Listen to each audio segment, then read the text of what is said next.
अगर आप 10,000 रुपए की मंथली इनकम करना चाहते हैं तो आज की वीडियो में मैं आपको 10 एसेट्स बताऊंगा जिनके माध्यम से आप रेगुलर हर महीने 10,000 की इनकम कर सकते हो। आपको सभी यहाँ पर ऑप्शंस तो बताते होंगे 10,000 की इनकम कर सकते हो इन 10 ऑप्शन से, लेकिन मैं ये भी बताऊंगा कि कितना इन्वेस्टमेंट आपको करना पड़ेगा पर्टिकुलर अलग अलग एसेट में, जब जाकर के आपको 10,000 की इनकम जनरेट होगी। वो 10 एसेट्स कौन सी है जानेंगे आज की इसी वीडियो में। और आपको सभी 10 एसेट्स को सेलेक्ट करने की कोई जरूरत नहीं है, आपको एक एसेट भी सेलेक्ट कर लोगे तो भी चल जाएगा अगर आपको मंथली केवल 10,000 की इनकम चाहिए। अगर अलग अलग एसेट से 10,000 की सब जगह से चाहिए तब आप सेलेक्ट कर सकते हो, अन्यथा आप एक ही ऑप्शन से आराम से 10,000 की मंथली इनकम कमा सकते हो। कितना इन्वेस्टमेंट लगेगा जानेंगे आज की इसी वीडियो में। तो जो सबसे पहली एसेट है वो सभी के लिए नहीं होगी दोस्तों, ये सेलेक्टेड लोगों के लिए जो अपना बिजनेस करना चाहते हैं, चाहे वो फिजिकली हो या फिर डिजिटली ऑनलाइन किसी भी तरह से करना चाहते हैं ना, तो वो कर सकते हैं। बिजनेस सभी के लिए नहीं है, जॉब भी सभी के लिए नहीं है, मैं हमेशा से बोलता हूँ, क्योंकि सभी बिजनेस करने लग जाएंगे तो जॉब कौन करेगा, और सभी जॉब करने लग जाएंगे तो उनको यहाँ पर बिजनेस कैसे क्रिएट होगा, उनको जॉब कौन देगा। तो इसी हिसाब से अगर आपको कोई चीज़ प्रोडक्ट है आपके पास यूनिक जिसको आप सेल कर सकते हो, चाहे वो डिजिटली हो या फिर फिजिकल स्टोर डाल करके, तो आप बिजनेस क्रिएट कर सकते हो। बड़े बड़े बिजनेसमैन ऐसे ही काम करते हैं जहां पर काफी पैसा बचा लेते हैं वो। और इस एसेट में कोई पर्टिकुलर अमाउंट नहीं डिसाइड हो सकता कि यार कितने अमाउंट का इन्वेस्टमेंट करोगे तब जाके आपको 10,000 की रेगुलर इनकम आएगी। 10,000 से ज्यादा की भी आ सकती है, 1 लाख 2 लाख जितनी भी इनकम होनी चाहे हो सकती है ना, उतनी हो सकती है आपकी इस एसेट से। सेकंड एसेट है यहाँ पर रियल एसेट्स। रियल एसेट्स में क्या है कि आपने जैसे फॉर एग्जांपल रियल एसेट का नाम सुन के आप भग मत जाइएगा कि यार इसमें तो ज्यादा लगेगा, नहीं, मैंने क्या कहा था अमाउंट भी बताऊंगा। तो रियल एसेट में क्या है कि रेंटल यील्ड कितना होता है 2 से 3% का, इससे ज़्यादा भी हो सकता है अलग अलग लोकेशन के हिसाब से। ठीक है, जितने का आपने फ्लैट लिया उतने का 2 से 3% का आपको क्या मिल जाता है, रेंटल मिल जाता है। उसके अलावा 3 से 3% का तो यहाँ पर मान लेते हैं कि प्रॉपर्टी का एप्रिसिएशन होता है, गिरे से गिरा मान रहा हूँ मैं 3% का, इससे ज़्यादा भी हो सकता है। 3 से 6% का चलता रहता है, तो 3% में मान रहा तो टोटल 6% का आपको मिल गया। और अब बात करें कि रियल एसेट में इन्वेस्टमेंट कितना लगेगा। रियल एसेट में बेसिकली बाकी सब एसेट्स के मुकाबले इन्वेस्टमेंट तो थोड़ा ज़्यादा लगेगा, लेकिन आपको रिटर्न भी काफ़ी अच्छा मिलेगा जैसे जैसे उसकी यहाँ पर टाइम निकलता जाएगा। अगर आपको इन्वेस्टमेंट की बात करें तो 30 लाख रुपए का आप कम से कम इन्वेस्टमेंट कर सकते हो, जहाँ पर अगर मैं गिरे से गिरा भी लेके चला हूँ 4% का, गिरे से गिरा है दोस्तों, इससे ज़्यादा ही मिल जाएगा। अगर 4% का भी लेके चला हूँ तो आपको 10,000 रुपये की मंथली इनकम तो हो ही जाएगी। इससे कम का भी इन्वेस्टमेंट हो सकता है दोस्तों, जहाँ पर अगर हम प्रॉपर्टी का एप्रिसिएशन भी इसमें इंक्लूड कर देते हैं तो वहाँ पर आपको 18 लाख रुपए से 20 लाख रुपए के आसपास इन्वेस्टमेंट करना पड़ेगा। 20 लाख का एग्जाम्पल तो 6%, 3% रेंटल यील्ड और 3% में यहाँ पर प्रॉपर्टी का एप्रिसिएशन मानता हूँ, कम से कम लेके चला हूँ, इससे ज़्यादा भी होगा। ठीक है, तो आपको कम से कम भी 10,000 रुपये की मंथली इनकम रियल एसेट से आ ही जाएगी, चाहे फ्लैट लो, प्लॉट लो या फिर किसी भी तरह से लो जहां पर आप उसको रेंट पर चढ़ा सको। कॉमर्शियल में ज़्यादा से ज़्यादा सोचना कि अगर आपको ज़्यादा रेंट चाहिए, केवल रेंट के हिसाब से चाहिए, तो आपको कॉमर्शियल की तरफ ज़्यादा जाना चाहिए, मेरी यही रिकमेंडेशन रहेगी। नहीं तो आप रेजिडेंशियल की तरफ जा सकते हो, कल को आप शिफ्ट भी होना चाहो तो आप भी शिफ्ट हो सकते हो। और रियल एस्टेट में इन्वेस्ट करने से पहले मैं आपको एक चीज़ बता देता हूँ कि लिक्विडिटी यहाँ पर थोड़ी सी कम होती है। कल को अगर आप बेचने भी जाओगे तो हैंड टू हैंड आपको बायर नहीं मिलेगा, आपके प्लॉट का या फिर फ्लैट का जो भी आपने रियल एस्टेट में इन्वेस्ट किया हैंड टू हैंड नहीं मिलेगा। टाइम लग सकता है 1 साल, 6 महीना, 1 महीना, या हैंड टू हैंड भी मिल जाए कभी ना कभी ऐसा। मतलब मैं यही बोल रहा हूँ कि लिक्विडिटी थोड़ी कम होती है, हैंड टू हैंड बायर नहीं मिलेगा, तो आप वही पैसा यहाँ पर इन्वेस्टमेंट कीजिएगा जिससे आपको ज़्यादा इम्पैक्ट नहीं पड़ता हो, उसके बिना भी आपकी लाइफ आराम से चल जाए। नेक्स्ट एसेट है पेपर एसेट। पेपर एसेट कौन सी होती है, जिसमें हम यहाँ पर स्टॉक्स में इन्वेस्ट करते हैं, म्यूचुअल फंड में इन्वेस्ट करते हैं, इन्हें ही हम पेपर एसेट कहेंगे।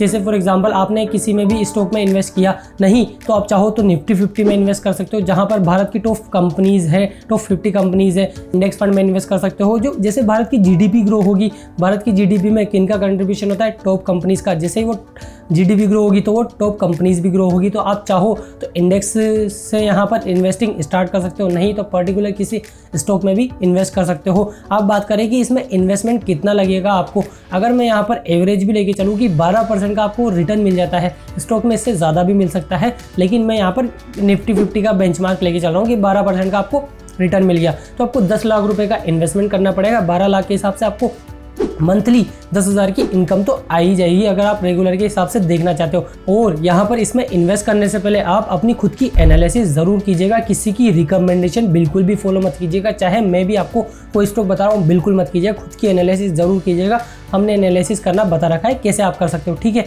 उसके अलावा यहाँ पर थोड़ा रिस्क भी होता है, अगर आप स्टॉक में डालते हो, इक्विटी में डालते हो तो थोड़ा रिस्क बढ़ जाता है। और अगर आपको रेगुलर इनकम नहीं चाहिए स्टॉक से तो कोई दिक्कत नहीं है, बहुत सारे ऑप्शन से आगे बहुत से बोलेंगे कि स्टॉक्स में मुझे रेगुलर इनकम नहीं चाहिए, मुझे तो कंपाउंडिंग लगनी चाहिए उसके हिसाब से, तो कोई दिक्कत नहीं है। मैंने बस ऑप्शन बताया यहाँ पर कि ये भी हो सकता है, कितना इन्वेस्टमेंट लगेगा, आपने करना या ना करना आपके ऊपर है, मैं बस ऑप्शंस के बारे में बता रहा हूँ। नेक्स्ट ऑप्शन है यहाँ पर फिक्स डिपॉजिट। एफडी भी अच्छा ऑप्शन हो सकता है आपके लिए अगर रिस्क नहीं लेना चाहते हो तो। एफडी में अभी करंटली देखूंगा, जो अभी मैं वीडियो बना रहा हूँ यहाँ पर जुलाई एंड चल रहा है, ठीक है। तो यहाँ पर करंटली एफडी का 7 से 7.5% के आसपास रेट चल रहा है एफडी का अलग अलग बैंक में, लेकिन मैं 7% का एवरेज लेके चल रहा हूँ। नहीं तो भी आपको 6.5% का भी एवरेज मिलता है ना, तो 17 लाख रुपए आप इन्वेस्ट करोगे तब भी आपको 10,000 रुपए की मंथली इनकम आ जाएगी एफडी के थ्रू।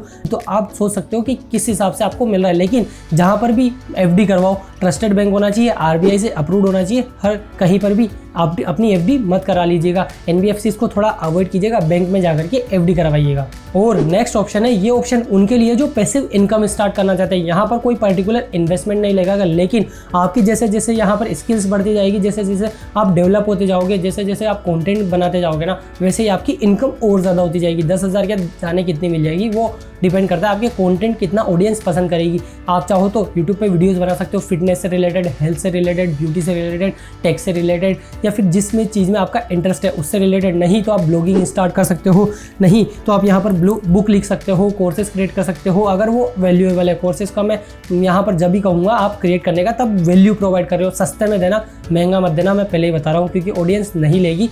अगर अफोर्डेबल होगा तो आराम से ले लेगी। लेकिन ये चीज़ स्टार्ट करने से पहले अपने आप से पूछना कि आप उसमें कंसिस्टेंट रह पाओगे या नहीं रह पाओगे। नहीं रह पाओगे तो बिल्कुल भी मत करना, और यहाँ पर थोड़ा पेशेंस होना चाहिए, और आपको जिस चीज़ में मतलब इंटरेस्ट आता है वही चीज़ करिएगा, अन्यथा कोई चीज़ आप मत करिएगा। नेक्स्ट है, टाइम भी आपका एक तरह से एसेट है। अगर आप यहाँ पर 9 to 5 जॉब करते हो, या फिर जो मंडे टू फ्राइडे आपकी जॉब होती है, तो सैटरडे संडे आपके पास टाइम मिल जाता है, तो आप किसी के लिए फ्रीलांसिंग वर्क कर सकते हो, किसी का प्रोजेक्ट ले सकते हो, कुछ भी कर सकते हो, एक्स्ट्रा वर्क कर सकते हो, जहाँ से आपको एक्स्ट्रा इनकम आ सकती है। इसमें कोई इन्वेस्टमेंट नहीं लगेगा, बस आपकी थोड़ी स्किल लगेगी, आपका थोड़ा काम लगेगा, आपका थोड़ा टाइम जाएगा। लेकिन बस अगर ये है कि आप परफेक्टली काम करते हो, तो आपका जैसे जैसे पोर्टफोलियो बड़ा होता जाएगा आपकी इनकम भी बढ़ती जाएगी, तो आप ये भी ऑप्शन सेलेक्ट कर सकते हो। नेक्स्ट ऑप्शन है बॉन्ड। बॉन्ड में यहाँ पर थोड़ा रिस्क बढ़ जाता है एफडी के मुकाबले। अगर हम देखें, एफडी थोड़ी सेव हो जाती है, बॉन्ड में यहाँ पर थोड़ा सा बढ़ जाता है। इसमें बॉन्ड में यहाँ पर इंटरेस्ट रेट अलग अलग डिपेंड करता है, लेकिन मैं 7 से 8% का लेके चला हूँ, 8% भी मिल रहा है। तो आप यहाँ पर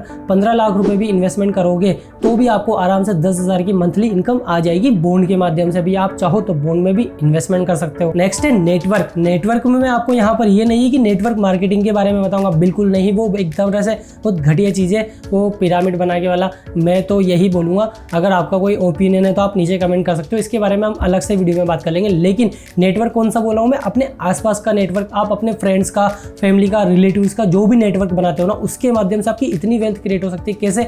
आपको जैसे फॉर एग्जाम्पल कभी पैसा चाहिए 5 लाख 10 लाख रुपए, आप बैंक से लेने जाओगे तो वो इंटरेस्ट चार्ज करेंगे। अगर आपका नेटवर्क अच्छा है, आपका रिलेशन अच्छा है, तो आपको बिना ब्याज के पैसा मिल जाता है, उसको आप रोटेट कर सकते हो। एक से लिया दूसरे को दे दिया, दूसरे से लिया तीसरे को दे दिया, ऐसे करके आप पैसा रोटेशन घुमा सकते हो। बड़े लोग यही करते हैं। तो नेटवर्क आपका जितना ज़्यादा स्ट्रॉन्ग होगा, जितना अच्छा होगा ना, उतनी ही ज़्यादा आपकी इनकम बढ़ती जाएगी, अगर आप पर्टिकुलर नेटवर्क को अच्छे से मैनेज करना जानते हो तो। लेकिन आपको ट्रस्ट होना चाहिए अपने नेटवर्क के ऊपर भी, और आपके नेटवर्क को भी आपके ऊपर ट्रस्ट होना चाहिए, तभी आप अच्छे से नेटवर्क बना पाओगे।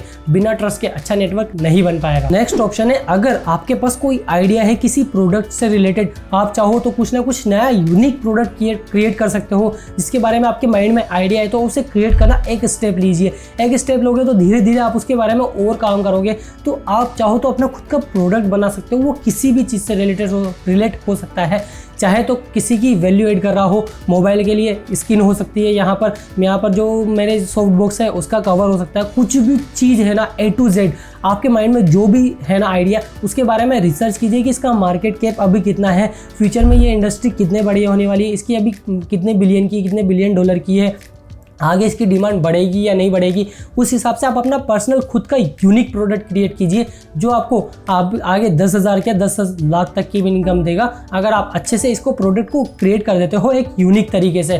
तो आप अपना यूनिक प्रोडक्ट ज़रूर क्रिएट करना। इन 10 ऑप्शंस में से आपको कौन से ऑप्शन सही लगा नीचे कमेंट में ज़रूर बताना। आप कौन सा ऑप्शन सेलेक्ट करके 10,000 की मंथली रेगुलर इनकम करना चाहते हो, ये भी कमेंट सेक्शन में ज़रूर बताना। अगर आपको वीडियो से कुछ वैल्यू मिली तो प्लीज़ वीडियो को अपने दोस्तों के साथ भी शेयर जरूर कर देना और अगर आप चैनल पर नए हो तो चैनल को सब्सक्राइब करके बेल आइकन भी दबा देना। मिलते हैं आपसे अगली और एक्साइटिंग वीडियो में, तब तक के लिए जय हिंद, भारत माता की जय। सुदेश दादी साइनिंग ऑफ।